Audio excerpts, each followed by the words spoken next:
शादी के बाद भी साक्षी एक नज़र अपने मायके पर रखती तो एक ससुराल पर। मेरे हनीमून की पिक्चर्स भेजे हैं मैंने, देखे आपने मम्मी?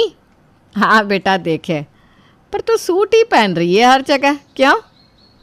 ये हनीमून वनीमून में मैं नहीं मानती मम्मी। मैं तो अपने ससुराल वालों को भी साथ में लग कर ले गई थी। अब ये बेचारे मेरे बूढ़े सास ससुर को कौन देखता मेरे पीछे। इसी तरह अपनी माँ के सामने अच्छी बनकर साक्षी फ़ोन रख देती है। पीहू अपनी फाइल्स लिए अपने ऑफिस जा रही थी। अरे पीहू देख अपनी बहन की तस्वीर देख, अपने हनीमून पर भी अपने सास ससुर को लेकर गई थी साक्षी। ये होते हैं संस्कार, ऐसे चलता है ससुराल। वही तो बात है ना मम्मी, आपको वही दिखता है जो दीदी आपको दिखाती है।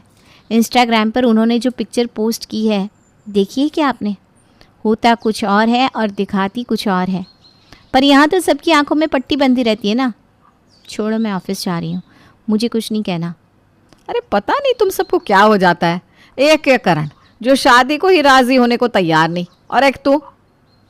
अब किसी भी लड़की से शादी कर लो क्या मम्मी, लड़की भी तो उस लायक हो।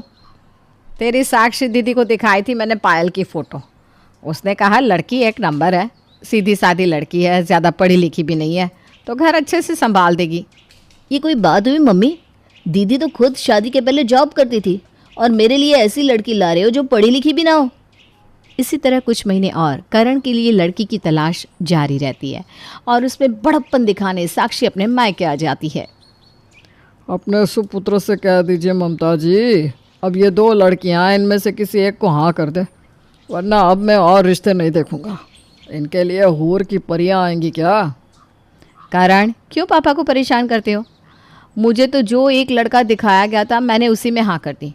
जिससे शादी करनी होती है ना वो इतने ड्रामे नहीं करते। चल जल्दी जल्दी हाँ कर, फिर पीहू का भी नंबर है। और आखिरकार करण सीमा से शादी करने को तैयार हो जाता है। सीमा बहू बनकर अपने ससुराल आती है। घर आते ही सीमा झुककर सभी के पैर छूती है। अरे वाह, सबके पैर छुए गए पर ननद के नहीं। हमारे घर के तो ये संस्कार नहीं थे मम्मी। खैर मुझे क्या, मुझे कौन सा यहाँ रहना है। मैं तो बस शादी की रस्मों के लिए 2 दिन के लिए यहाँ आई थी। माफ़ कीजिएगा दीदी। सीमा झुककर अपनी ननद के पैर छूती है। अब क्या, संभालो अपना घर, मैं चलती हूँ मेरे ससुराल।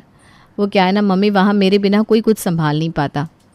सीमा अपने ससुराल में एडजस्ट हो ही रही थी कि साक्षी फिर अपने मायके आती है और आते ही अपनी माँ के कान भरने शुरू कर देती है।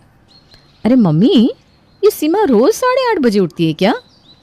वो क्या है ना बेटा, तेरे पापा को 11 बजे तक दुकान जाना होता है, प्रेम भी देर से निकलता है, पीहू तो अपना टिफ़िन खुद ही बना लेती है, तो मैंने भी सीमा पर कोई प्रेशर नहीं डाला। वो कभी भी उठे, हमें तो अपना काम होने से मतलब है। ठीक है मम्मी, मेरी शादी होते ही लग रहा है पूरे घर की काया पलट हो गई है। मुझे तो 7 बजे से ज़्यादा तुम लोग सोने ही नहीं देते थे। कहते थे लेट तक सोओगी तो कैसे शादी होगी।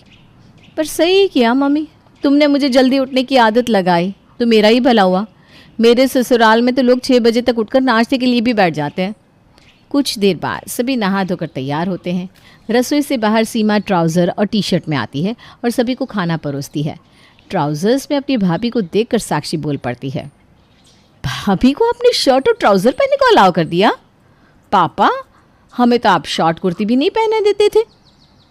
हमारे साथ कुछ गलत हुआ है इसका मतलब ये नहीं ना दी कि सबके साथ ही गलत हो। वैसे भी इन कपड़ों में बुराई क्या है? बुराई तो क्लब जाने में भी नहीं है, तो मतलब क्या हम क्लब जाना शुरू कर दें? खैर मुझे क्या, मम्मी आपका घर है, आपकी बहू है, आप समझिए। मेरा नाश्ता हो गया है मम्मी, मैं निकलती हूँ, आज मेरी बहुत इंपॉर्टेंट मीटिंग है। ये कहकर पीहू अपने ऑफिस चली जाती है। उस वक्त जब मैंने ऑफिस जाने के लिए पहला कदम बढ़ाया था तो कैसे सब मेरे अगेंस्ट हो गए थे। आज देखो आप खुद अपनी बेटी को ऑफिस भेज रही हो मम्मी। वैसे कितने बजे तक आती है पीहू? मैं सोच रही थी कि हम सब मिलकर शाम में मेला घूमने जाए। पीहू तो बेटा अभी निकलती है तो रात के 9-10 बजे घर आती है।